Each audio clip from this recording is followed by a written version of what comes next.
What's going on, guys? Welcome back to United View. Manchester United 3, Norwich 2. Cristiano Ronaldo, who else but CR7, scores his 50th hat-trick of his career to grab a vital 3 points at Old Trafford in the race somehow for top four.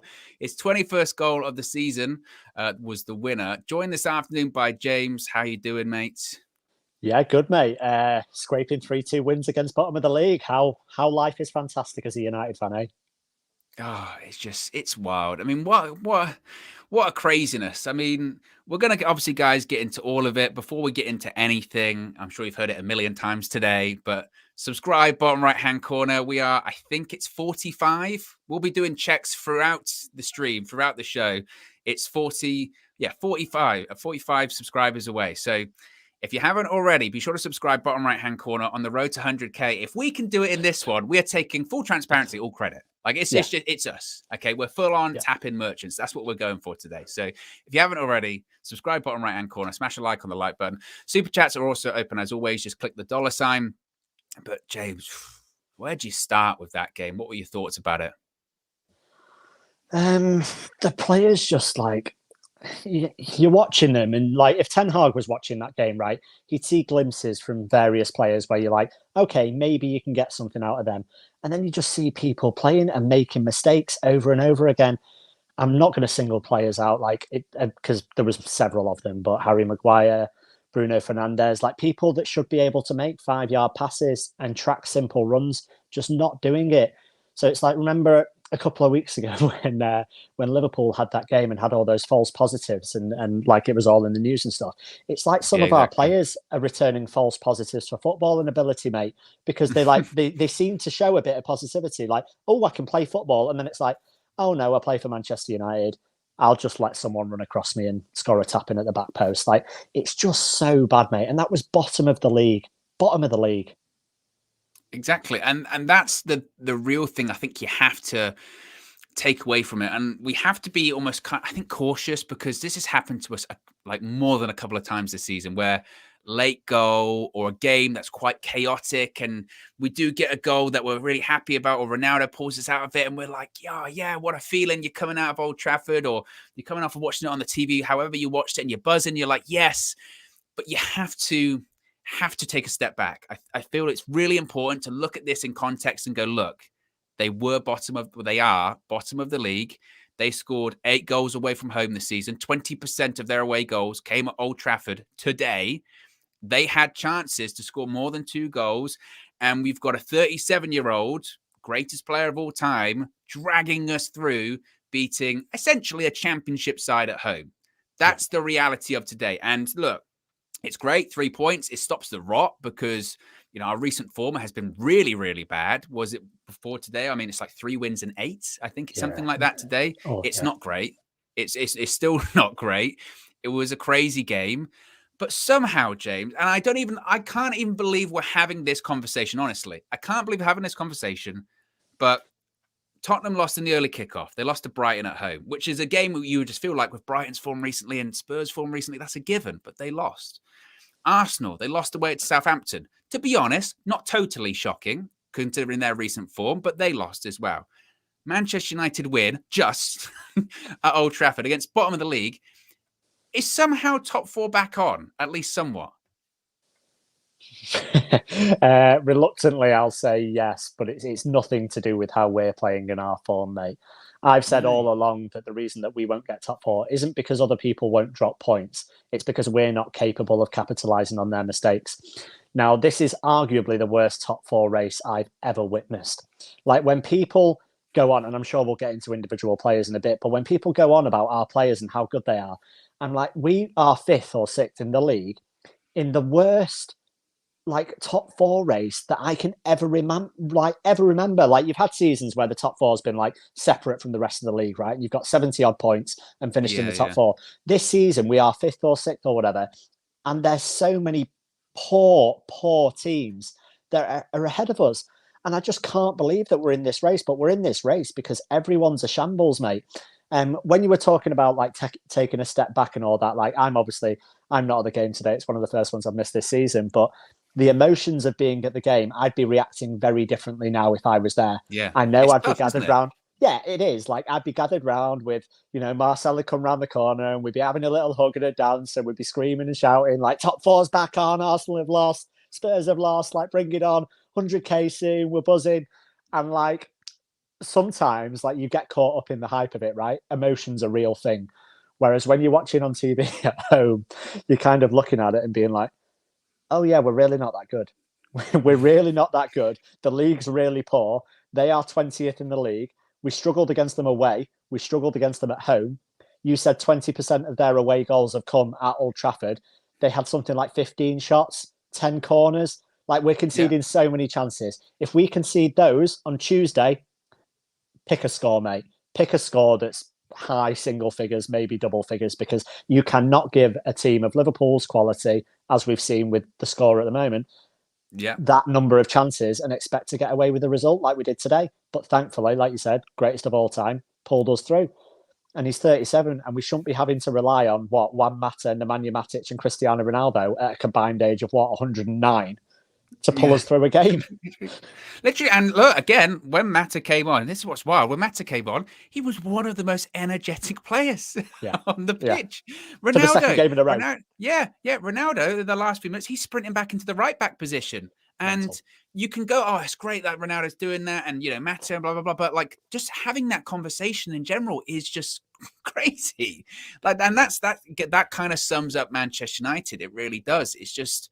I mean, I look at these forms of these teams that are going for top four. Like Spurs, like I said, Spurs' loss today was a bit of a freak. It was their first loss in 5 games, and they still, despite their loss, I think they are favourites because they've been the most consistent recently. But you also look at Arsenal, who were ultra consistent for like 2 or 3 months. They lost 4 of their last 5 games. Yeah, like they are proper, like going full on into Arsenal. We got to play them next weekend. That game was big anyway, but certainly it's ginormous at this point. The issue that we have is that in between then we have to play Liverpool at Anfield, and you should come out of a victory and be like, okay, bit of momentum going into Liverpool, and I suppose it does.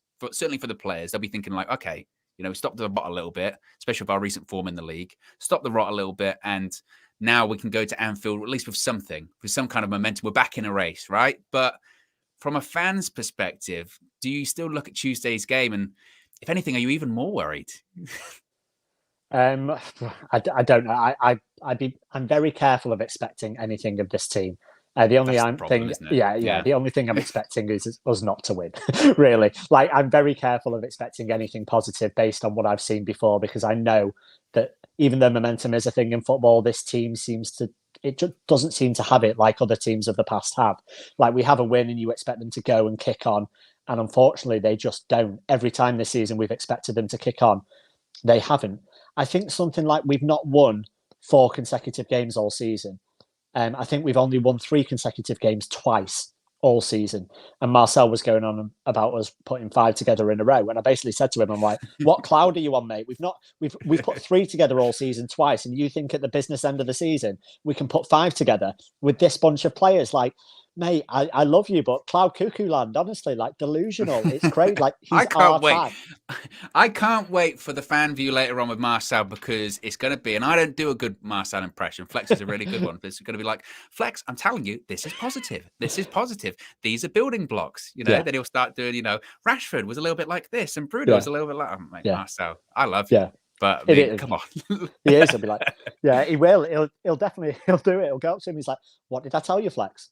Like, literally, what did I tell you? Like, I told you Arsenal would drop points. Tottenham would drop points. Cristiano Ronaldo. And he'll go through stuff. And he is very positive, and that's fine. And I was positive once upon a time. Once upon a time, before I saw this group of players let me down again and again. And, it looks like we've got Ten Hag coming in. One of the things he's going to struggle with, people are talking about him managing big egos and this, and which players he's going to keep. At the end of the day, he's got to work with a lot of untrustworthy players that have been known to throw many a coach under the bus. And it's like, he's going to walk through the door. Who do you trust? Who do you get rid of? You can't base things on performances, because some of these players can chuck in 9 out of 10 performances and then chuck out a 2 out of 10 for 3 weeks in a row. Like for certain elements of the game today, I was looking at Maguire. I was like, defensive header, very good. Couple of sprayed passes out from the back. I was like, this is very good. And then he just gets drawn to the ball for the goal, and then it's like he makes some stupid mistakes. Bruno Fernandes, people love him. People absolutely love him. I put it in the group before, he gives away a square ball in his own half when there's like a 3-on-2 counter-attack.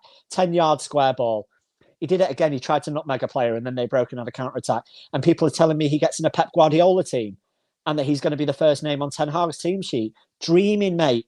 Absolutely dreaming. Like, so many of these players are not good enough. And thankfully, they were somehow just about good enough to get past Norwich today. I think that's literally it. I was just thinking when you were saying that I think that, I guess this is disrespectful to Norwich, even if I say no disrespect, but I think against any other Premier League team today, we'd have probably lost, or at least drawn, probably. We, like, today was the epitome of falling over the line, essentially. We fell over the line, and Norwich will feel, to be honest, really hard done by because they played well. Like, they made chances. They looked threatening. For portions of that game, it looked like the only other team that was going to go and get the winner was Norwich. Like, it didn't look like it was going to be Manchester United. I mean, apart from Ronaldo, obviously we can talk about Ronaldo, but was there any other player that you looked at today and went, oh, I think they did a good performance? I don't know, I really don't know. Yeah, I'm struggling. I'm really struggling because I'm like, did anyone really put a shift in? Like, Mata when maybe he came Elanga? on, maybe. Matic. Elanga was half decent, yeah. Elanga put, like, his energy was good, his pressing was good. Again, in moments, Maguire looked okay, Lingard looked okay, but we're talking in moments, yeah. And then that's the problem. Like, people talk about consistency. Well, that's our biggest issue with our players and our team. They can do things that work well, but at the end of the day, you can't trust them for 90 minutes. You can't trust them for 38 games in a season, and you can't trust them for a cup run. So, like, was there many that impressed me today? Ronaldo, obviously, is the obvious one, right? If you score 3 goals, you're going to get man of the match, and deservedly so. The press from Elanga and the awareness for the first goal is good. You've got to be always aware that the defender could make a mistake. So I was happy with Elanga for the first goal. And then obviously second and third goals, Ronaldo, innit? But yeah, not many people impressing me in that team. And if I was Ten Hag, I wouldn't be licking my lips at the prospect of taking over that group of players. Well, I think also, De Gea did his usual David De Gea-ing, some good saves, especially the first half. I mean, Norwich got 1-0 up. Yeah, did his David De Gea-ing. Suburbia.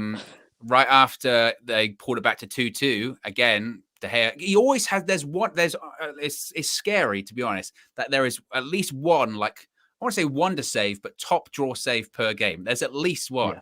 And they equalized, and they went right up the other end of the pitch, and it could have been 3-2. He pulls out a great save. Bottom right-hand corner, manages to tip it wide.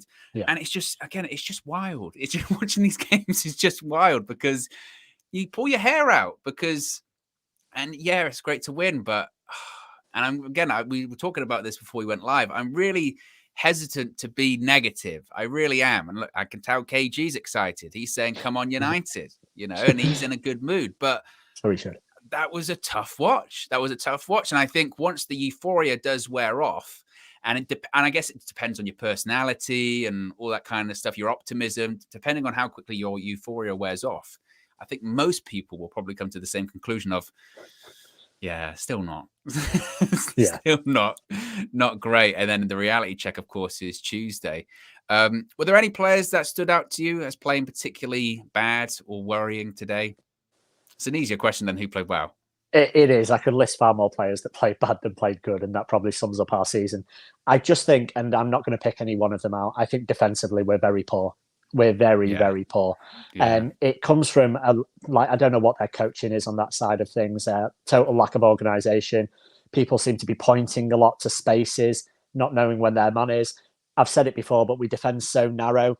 And then what happens is players get drawn to the ball, and then the other fullback has to cover, which leaves a man spare at the back post. It happened with Pukki. It happened with the other goal as well.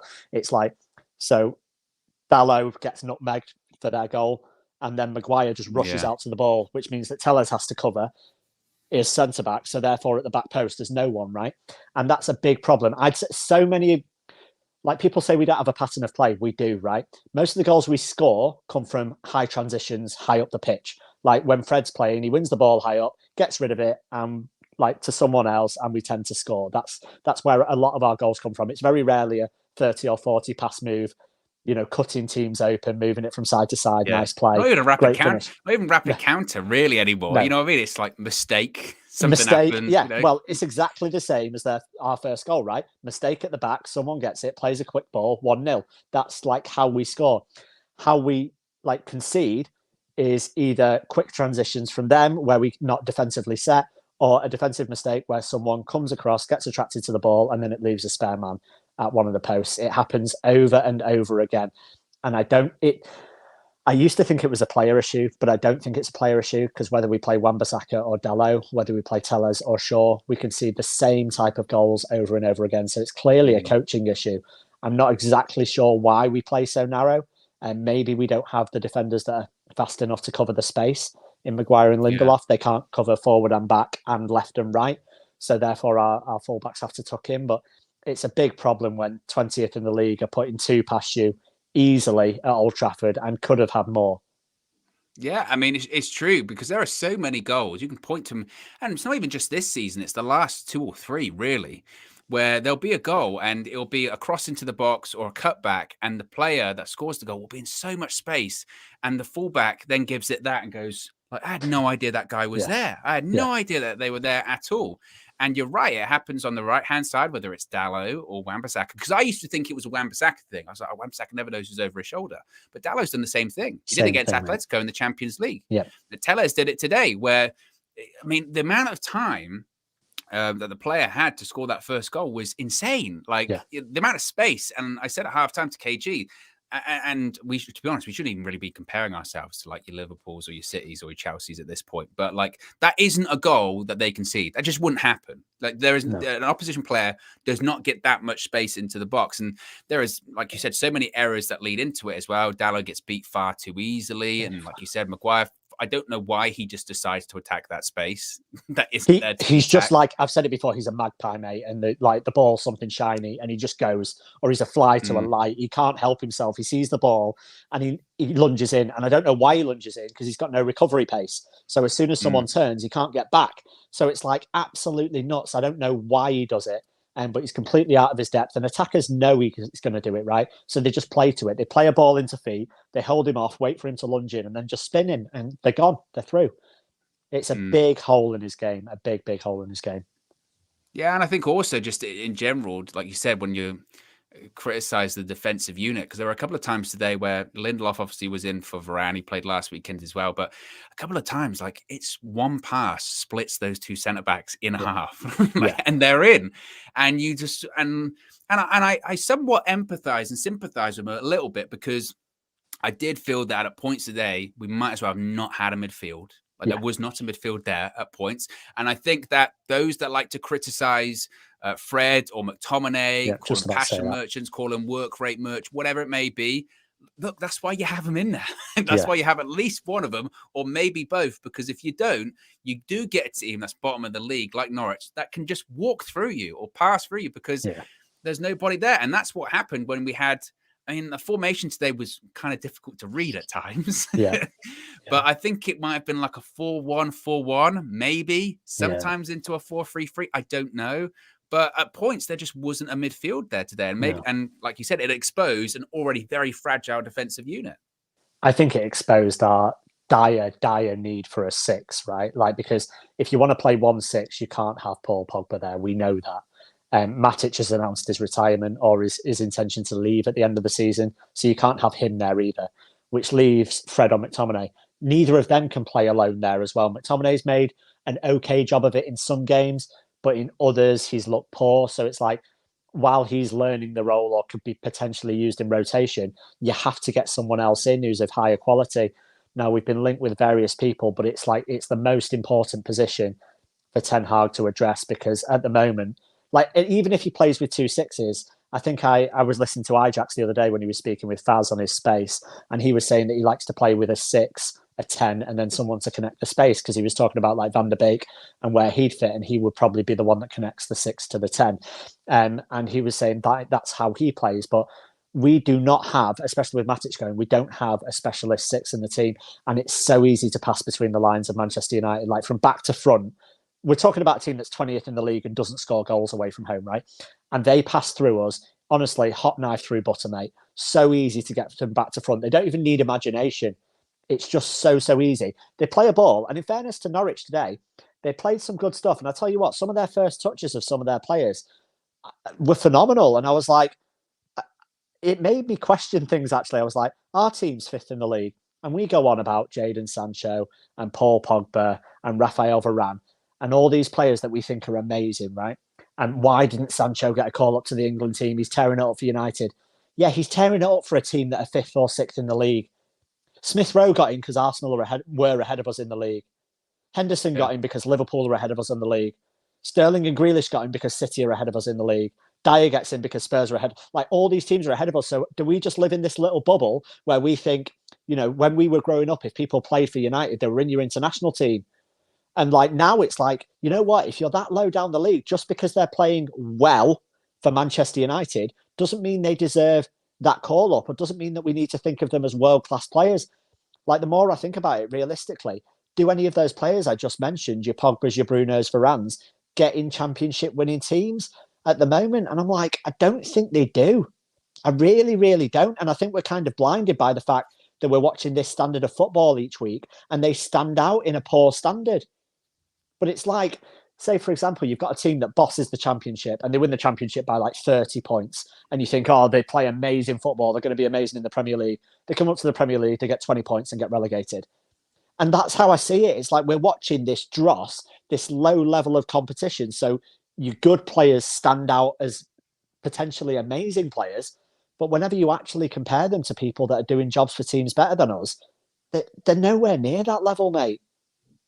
Especially, and it's glaring, like you say that, like when you talk about fullbacks, like when you do watch Liverpool, Man City, or Chelsea play, you do realize, like, man, their fullbacks, it's another level. And I really think when it comes to like England, if we had stronger like depth at left back, I don't think Luke Shaw would get anywhere near the squad. I think it's just a problem position.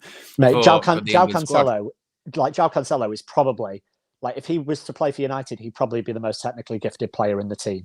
And he's right back. He's phenomenal. Like, absolutely phenomenal. Like, those two teams have fullbacks that would absolutely walk into our team blindfolded. We wouldn't even play with fullback because they're better than what we got in midfield. Oh, they played DM. Yeah, he'd 100% play DM. 100%. With Edison, we play two. Yeah. We play Edison and Cancelo in centre mid. Red Baron says, on the bus with Marcel until Tuesday. Enjoy, lad. DJ and Cam need to apologize. They want to sell Ronaldo. It's going to be interesting to see what they say. That's going to be interesting to see what they say.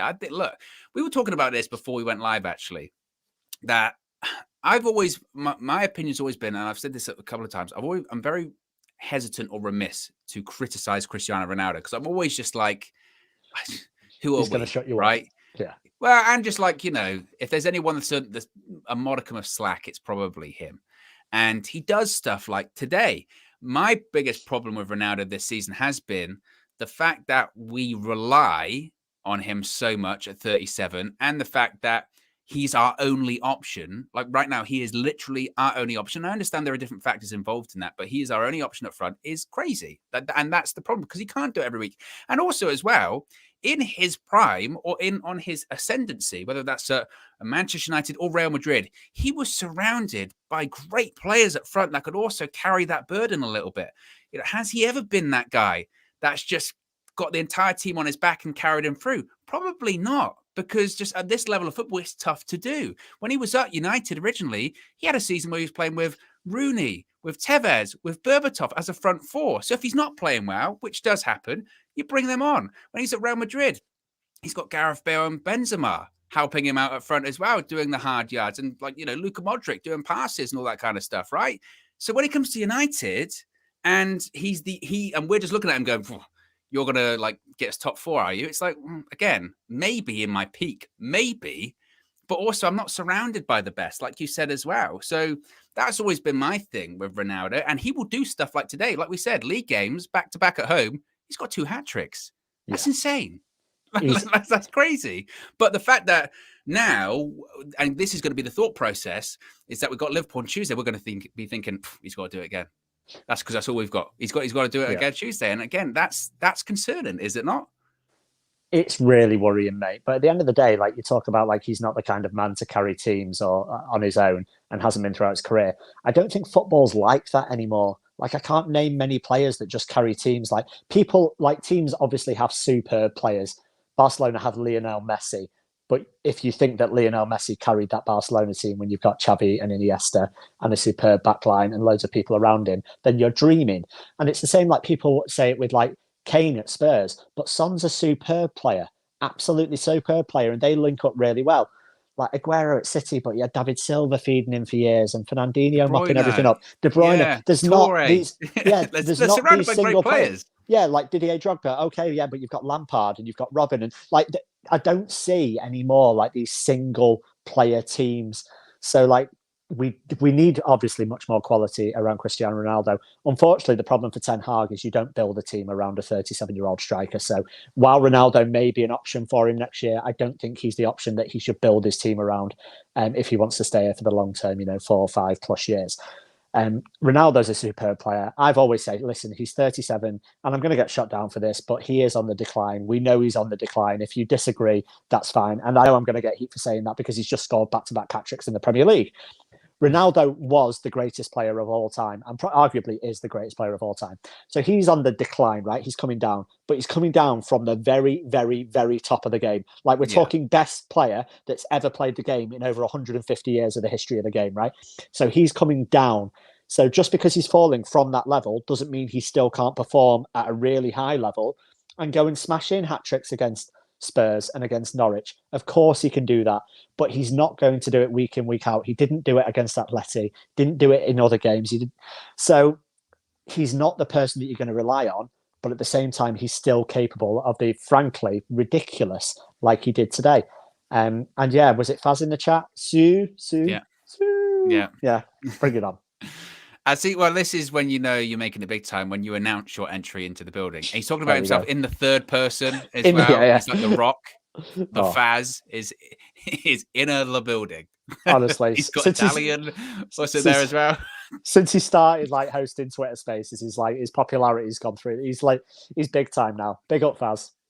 Exactly, big up, Faz. Yeah, I mean, and that's the thing with Ronaldo, isn't it? Like we were saying, that you have to be surrounded by. Like you always have to be surrounded by great players and have options, and I think because we said that when he was linked to City, like I have no doubt if he was, because he scored 21 goals this season as well. He's on decline, but he still get and he still scored 21 goals. If he was at Man City, I have no doubts he'd have scored probably like at least 30. Because he's surrounded by great players. He doesn't have to carry that burden, and that's the thing with Ronaldo. I mean, you touched on Sancho there as well. I do want to talk about him because he had such a period of time when everyone went, okay, finally. It took a little bit of time to settle in. Now he's starting to play well. But the last couple of games have been so far off the mark for Sancho. Yeah. Like, what do you think the situation is there? I'm not really sure, Owen, to be honest. Like you said, he had that run of like 6-7 games where he was arguably the best player on the pitch for all of those games. Slow start, which is understandable, coming from a league which is completely different, where you get a winter break, the style of football is completely different. He was always going to take time to adapt into the Premier League. He seemingly adapted around about Christmas time and then, onwards from there, 6-7 games. Recently, all the stuff he's trying just isn't coming off. I've always rated, in those games I did in particular, I rated his decision-making in the final third. I thought it was superb. He always seemed to make the right decision at the right time, give and goes with the right players, intelligent runs, intelligent passes. At the moment, nothing's coming off. He's like, I remember last week, I think Bruno tried to play a pass with the outside of his foot. Sancho just stopped running for it. Today, he's playing passes like round the corner, but they're hitting the first man. He's just not making the runs that I would want him to do. I just think he's a little low on confidence.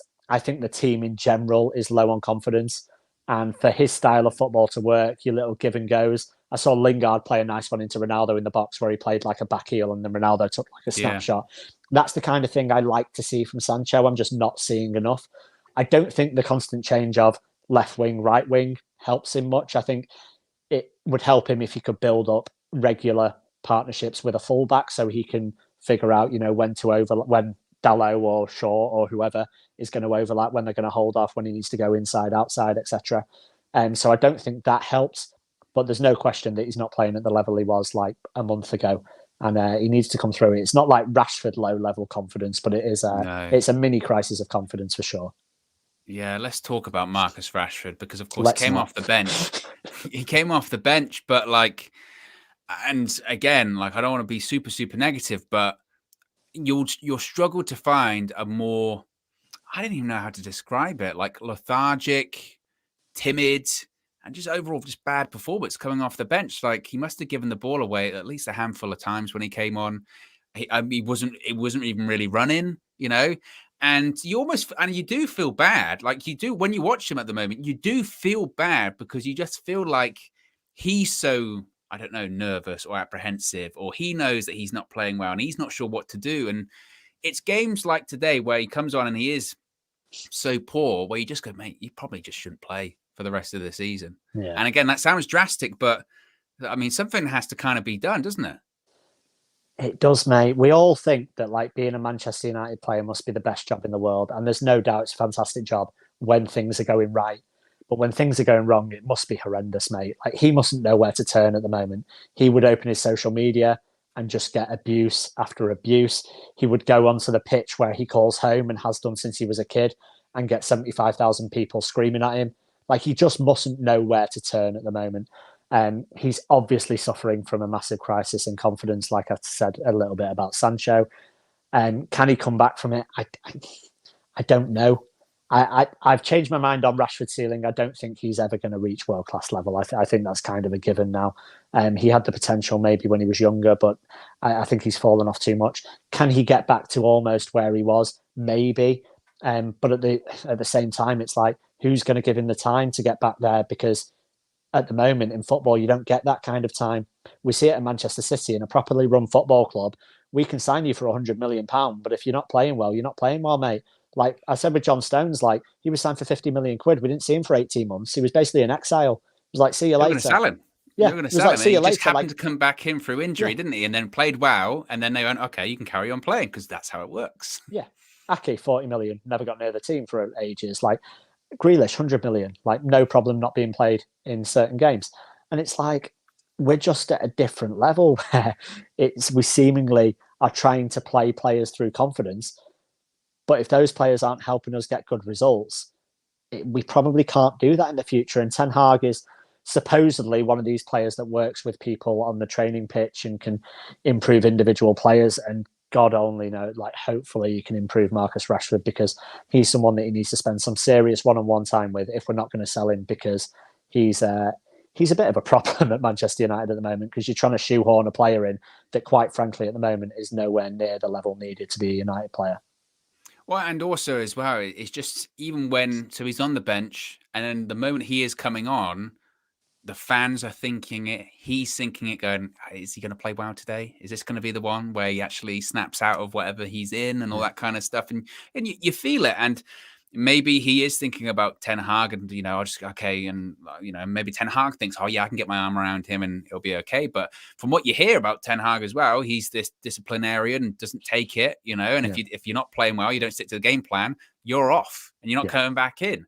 And there are a lot of players in that team that if that's the case, they're not going to play next season at all. Red Baron says, let's all laugh at Zayn. I'm very cautious to laugh at any Arsenal fan right now, Red Baron, because, like me and KG were saying at the end of the game, yeah, great, we won. Arsenal lost. Their form is terrible. But I'm just past the point of having any form of trust or expectation on this team at the moment. Like, part of me would think, like, even if we did the madness of madness on Tuesday and we somehow went to Anfield and won, which, by the way, if that happened, I would also like do the lottery, because I'll tell you what my odds are, I'm in. Right. That's not going to happen. But even if we did beat Liverpool on Tuesday, we would then go to like the Emirates and lose like 4-0 or something. I'm past the point of sort of trust when it comes to anything like that. So I'm a bit like remiss to laugh at Arsenal fans yet. If we get out of next weekend and this next coming up week with some kind of situation where we're actually in a good position or we're still in a contention, then maybe we can laugh then. But right now, I'm not going to go there. I'm not even going to let my mind go there right now. Just withhold judgment for now. Yes, exactly. Right now, I'm just a little bit. I'm not going to go there. What did you think about Jesse Lingard? It was a bit surprising to see him start today. I think a lot of people thought that he would probably just. We know he's leaving at the end of the season. It's not even a secret that he's going to be leaving. I'm surprised he hasn't done a Matic, frankly, and put something out there to say, "Oh yeah, it's going to be my last season at United." Blah blah blah. But what did you think about him today in what looked to be a bit of a central role? Some good, some bad. Like the thing is, like who are we comparing him into that role? To be honest, because Pogba wasn't great today. Bruno definitely wasn't great today. So at the end of the day, he could have potentially been the best of a bad bunch of midfielders. I think with Jesse, I think when he's bothered, he can contribute a little bit, right? I think the problem we had with him, we saw him early on against young boys. I think earlier on this season at Old Trafford, there was a midfield three of like Donny, Mata, and Lingard, and they just looked disinterested. They were awful, frankly awful in that game, and that's kind of the last I saw or I remember seeing of him. And he just looked disinterested. I was like, well, you shouldn't play for United again. And then today he looked more interested, looks a bit more energetic, some decent runs, some decent neat passes. His movement's always good. His energy and his pressing is always pretty good. So I thought he was okay. The problem is we should have sold him when his value was through the roof, right? The thing with Jesse Lingard is he's been at the club for God knows how many years now, obviously since he was like 7, but actually in the first team for a good number of years, probably coming up to 10 years, to be honest. And his best spell was 4 months on loan at West Ham. That's the best thing he's done in football since he started, basically. He looked motivated, he looked bothered. And to be frank, judging by his Instagram posts since then, he loved it because he's always reposting, pictures of him playing the flute and stuff with Noble and Rice and people like that. So maybe Jesse Lingard plays his best football when he's happiest.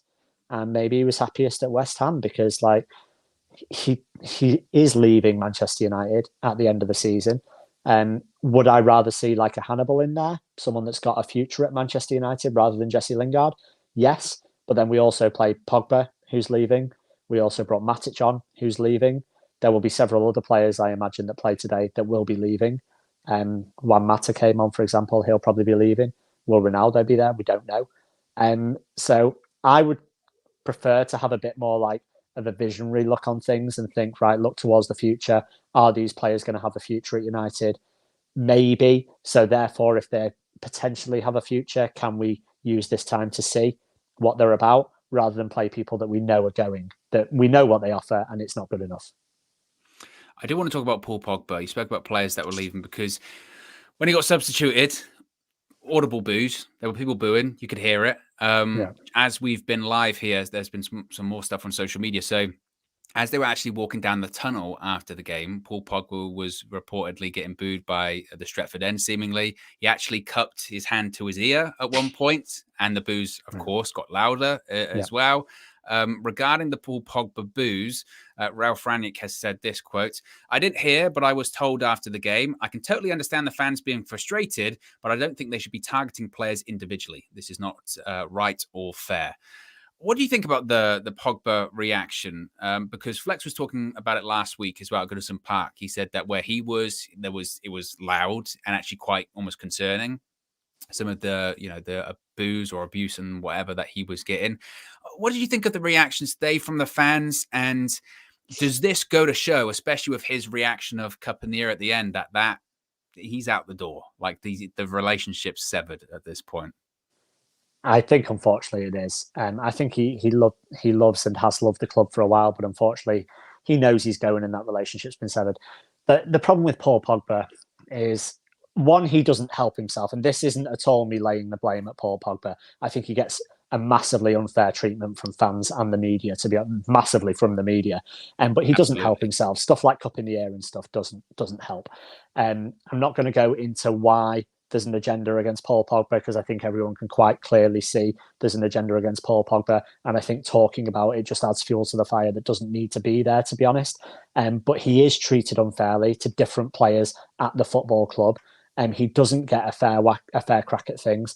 And he's judged on clothes he wears, on destinations he travels to. He's judged on haircuts. He's judged on everything apart from what he does on a football pitch. Like, I don't think he was booed today because of his performance on the football pitch. I don't think he was awful. Like there was a bit of skill early on where he like brought it down on a sixpence down by the touchline, like negged someone and then just like held someone else off for strength. And I'm like, that's what Paul Pogba can do.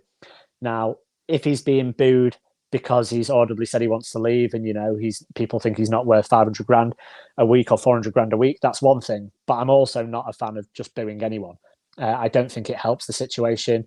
I don't think anyone in their work situation reacts better to being told they're crap basically at their job rather than someone putting an arm around them and trying to help them improve. So I'm not a massive fan of booing. You can say that, oh, fans pay ticket prices, they're entitled to do and act and say whatever they want, which is completely true. But on the other hand, I don't think that they should be doing something that negatively impacts players or teams or borders on abuse, which it does towards Pogba. So I do feel sorry for Paul Pogba. I'm not surprised to see him go. Unfortunately, we haven't seen the best of him in a Manchester United shirt. I think he spent 2 out of his 5 or 6 seasons injured, if you count total games. And so he's had enough games to impress, but at the same time, he's had so many times out of the team, like he's not had a fair run. But yeah, man, like I really don't want to spend any longer talking about the whole Pogba thing because I think it's a disgrace the way he's treated, to be honest. DRZ says, get Paul out, get Ralph out. This club is done. Go. Well, I mean, everyone's allowed their opinion, obviously. Just to wrap up the Pogba thing, my opinion on it is this. Like, I totally agree with you. I feel like you're allowed to voice your opinion as long as you do it in a constructive way. I think once you cross the line into abuse, which, look, you have to be honest about these things. Some people do. That's wrong. I think there absolutely is a double standard when it comes to Paul Pogba in comparison to other players. And that's just not Manchester United players. That's just players across the league. There is certainly a feeling, shall we say, towards Paul Pogba. If you're going to boo him for his antics with his agent and all that kind of stuff, I think that's fair game, that situation. I think that, if you're going to boo, look, also as well, you do have to remember, whilst we have been somewhat negative, we did win today. Like if they've won the game, the players deserve at least to get clapped off the pitch, I would think, right? Paul Pogba Cup in the air. I mean, it doesn't help the situation, but at the same time, if you're getting booed by your home fans after winning the game, you'd be a bit pissed off, to be honest, And it's the same with the Rashford reaction. Like, people are going to react. They just are. And I think at that point in time, that's unneeded hostility on both ends, frankly. And I think Ralph is right. I can totally get, I'm a United fan. I'm frustrated. We won that game and I'm still frustrated because I'm like, it wasn't great. But to be singling out people individually, you could single out near enough every player individually if you really wanted to at certain points this season. So Paul Pogba's going to leave at the end of the season. It's probably best for all parties, let's be honest. I don't think Manchester United become a particularly much, much worse team without him, honestly, at this point, because when he has been out for a period of times, has it made a massive difference? Maybe in the early days when he was playing well at certain points, but in recent times, not really. Let's be honest. And when he's come back, has he made a massive difference? Not really. I think everything just needs to reset. So he'll be on his way out, of course, but it's always sad to see someone who did come through the academy end up in a situation where fans, like I said, that relationship has certainly been severed. Ralph Rangnick has also said, talking about the other results, Ralph Rangnick said quite a few things actually coming out of the game. He said this quote, "We are probably the only team in the league who concede goals like this." And he also said, defensively, I was not happy at all. So Ralph Rangnick is pulling no punches after this game, basically saying defensively, we were shambolic.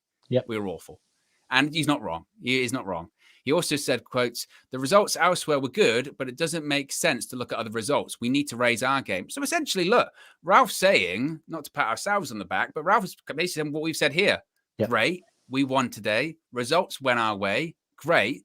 But we still were not good. Like, we were not good today. Like that, and you can't pull your punches when it comes up. We weren't great. We weren't. Defensively, we were shambolic. Absolutely shambolic. Yeah, Ralph is basically saying what we've said, and to be honest, he is brutally honest, and that's one of the things I actually really like about Ralph Rangnick. He doesn't pull any punches. He says it exactly how it is. We were shambolic defensively today. Positioning was all over the place, and against a better team, we would have been punished. We have a discussion a fair bit on the channel about which players could be a problem. And two of the names that come up over and over again are Cristiano Ronaldo and David De Gea. Now, today, they very much proved that they weren't the problem today. And I'd hate to think where we'd be in the league without either of those two, without saves and goal contributions. So while they may be a problem to a style of play, in the grand scheme of things and the list of things that are wrong with Manchester United Football Club, they are pretty goddamn far down that list at the moment. They certainly are. Rangnick said, quote, talking about Ronaldo, quite like against Tottenham, he, being Ronaldo, was very crucial today. The second and third goals were not easy goals. The way he took those goals was just outstanding. So there is this weird misconception that Ralph doesn't like Ronaldo. Like, I think because maybe some articles or reports are out there saying that, like, again, like, I think someone said, Rangnick has come to the conclusion that Cristiano Ronaldo is not the future of the club. Well, of course not. He's 37. Like, he's not the future. He's not the future of football. He's only got a few years left. Like, that doesn't mean he doesn't like, and he's not naive enough to think that Cristiano, I'm just not going to play him because he's rubbish. Like, he scored 2 hat tricks. He's not. And like he said today, he played really well. I'm sure he's just come to the same conclusion that a lot of people have, but we shouldn't be relying on him. That's the main issue there. Where do you think that comes from? Is that like an anti-Ronaldo thing? I think people just love to hate on Manchester United, and Cristiano Ronaldo is Manchester United. And combined with that, like, he's also very popular just in the world of sport in general, right? He's one of the most famous athletes in the world. So any way in which you can take a pop at him, if you're from the media, any wedge that you can drive in between him and his manager, him and his fan base, him and his football club is going to get you clicks. Now, at the end of the day, as I've said, nothing drives more clicks than Manchester United. There are so many BS stories that are written about Manchester United every single day. Owen used to be very good at picking them apart. He's since proven himself not to be so good at picking them apart. I did one. I got fooled. I put in the group chat. This was after, and I'll own up to it, right? I'll own up to my mistake here, guys. What happened was, is Sean Dyche got sacked yesterday, right? And I just got back in, and you'll appreciate this. I just got back in from the gym. My energy levels are a bit high, right? So I'm scrolling through my phone, but my fingers are like shaking as well. You know when you're doing that, like finger day, yeah. Yeah, exactly. In the gym. And I saw something, and it said Ole Gunnar Solskjaer has been contacted by Burnley, and it said by David Ornstein, and it looked like a reputable account, and it was one of those situations. I put it in the group chat, and as soon as I put it in the group chat, I realized it was wrong, because immediately I went, "Oh no, I've been done. I've got it wrong," and James wouldn't let me live it down.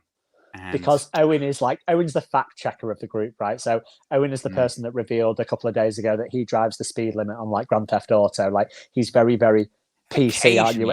Very PC. So I've done it before. Because I thought it would be fun. Okay, He's very correct. So when he reported something that wasn't correct, it was Mr. Not So Reliable for a change, wasn't it?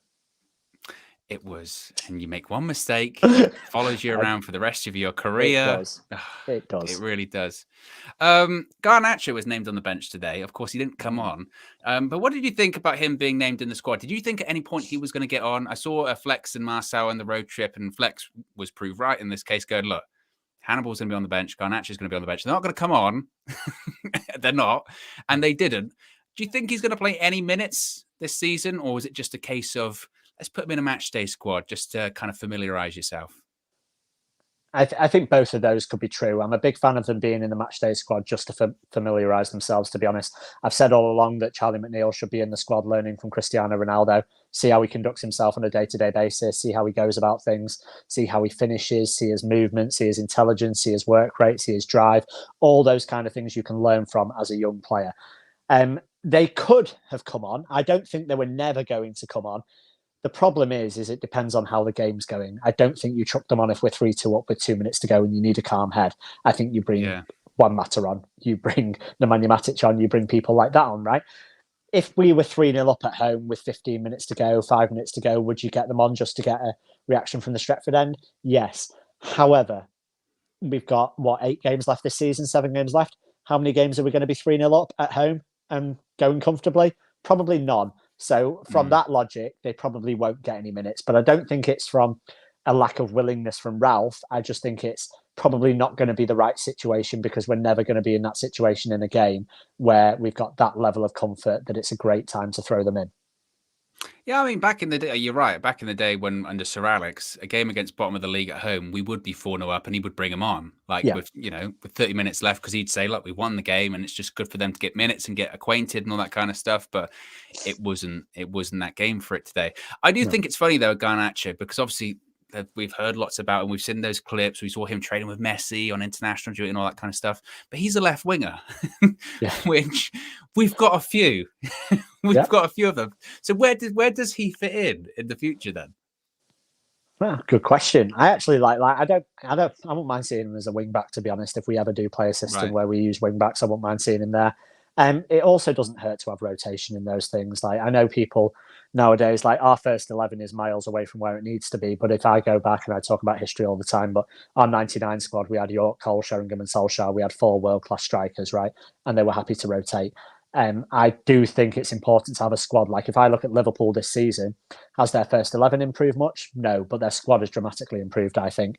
I think City's squad has dramatically improved. So I think all these teams not only are improving their first 11, but they're improving their options from the bench. And I think that's something that we need to do. So if he can be an option on the left or right wing, because let's face it, Rashford probably isn't going to be here. So what are our options on the wing? Elanga, Sancho. Outside of that, we're struggling a bit, aren't we? Unless I'm being dumb, I don't really know. We don't play with many other wingers than those two and Rashford. Pogba on the left, he's going. And Mata's probably going. Lingard's probably going. So I don't, unless I'm forgetting someone obvious, we've probably not got many options. So I think he could get game time there next season. And from what I've seen of him, I really like the kid, and I mean really like the kid. I think he's a talent. I don't think he's overawed by occasions from what I've seen. His finishing's very good. His movement, his pace is electric.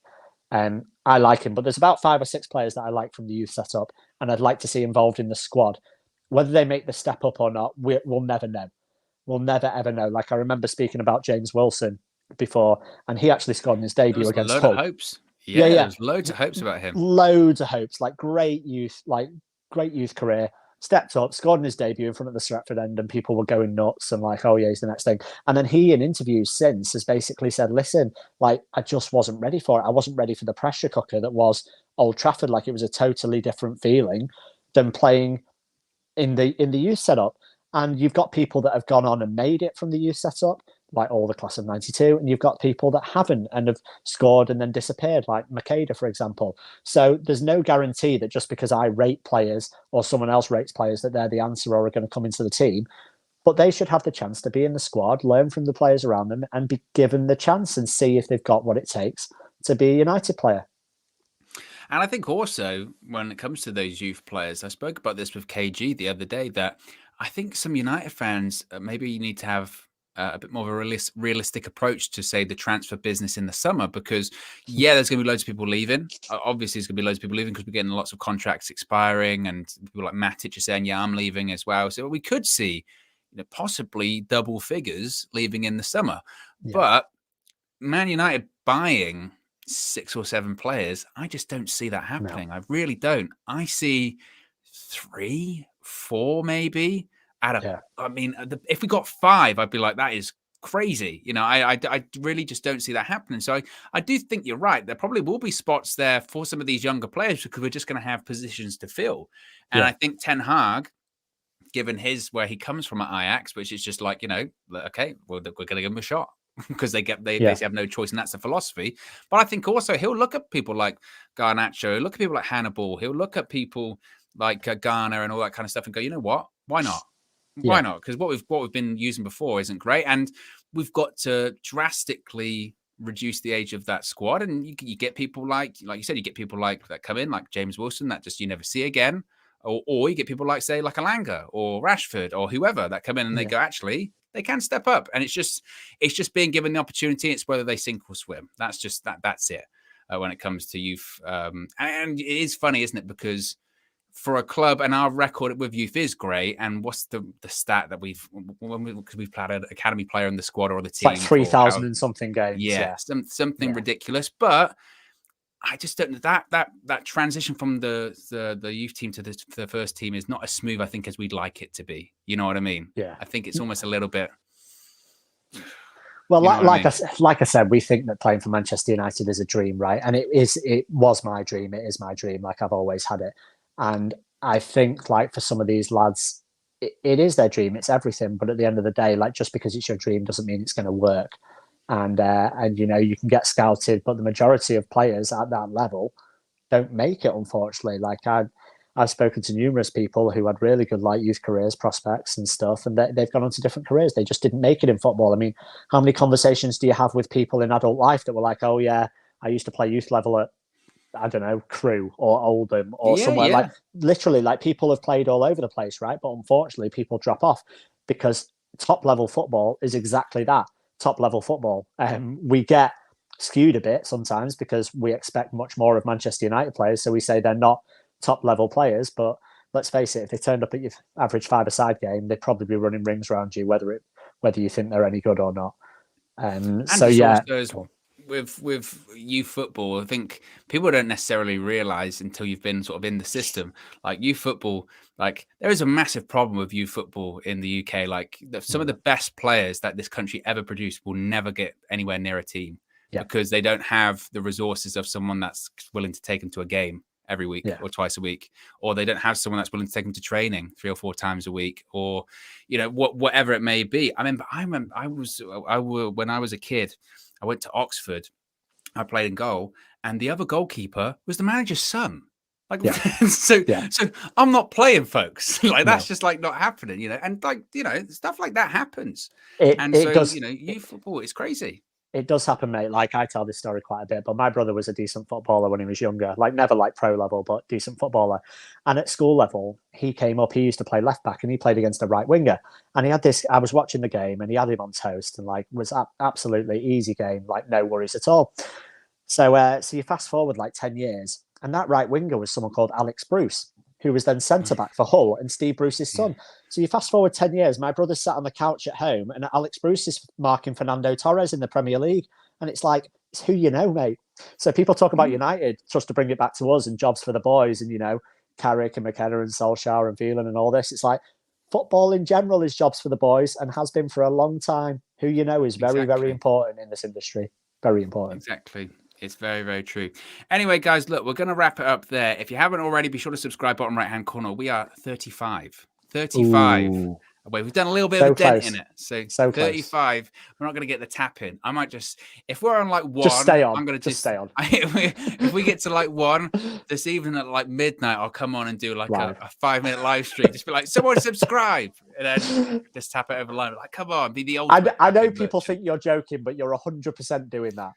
Oh, real. Yeah, 100%. Like if it gets to like I said, maybe like, you know, 11 and there's 10 to go or 5 to go, considering that the subscribers will probably come from the fan views or whatever, I will do it. I will come on and sit here in silent. I will sit here, maybe eat something. I'll order like a pizza, even though I break my diet, and I'll just wait. I'll just wait for the something to go up, and then I'll say that was me. That was all me, Flex. See. No shame. You joke, but no I'll shame. do it. So yeah, be sure to smash a like on the like button. Be sure to subscribe, bottom right-hand corner. We're out of here. Game, of course, on Tuesday as well. So I just remind everyone. Liverpool, Anfield. Yeah. But look, let's celebrate today. We got 3 points. We're somehow back in the top 4 race. We are. And anything's possible. I can see that there's a fan view with Marcel. Go and watch that now because the optimism, I'm sure, is flowing. I'm on my way. I'm on my way as well. Anyway, guys, we're out of here. Peace.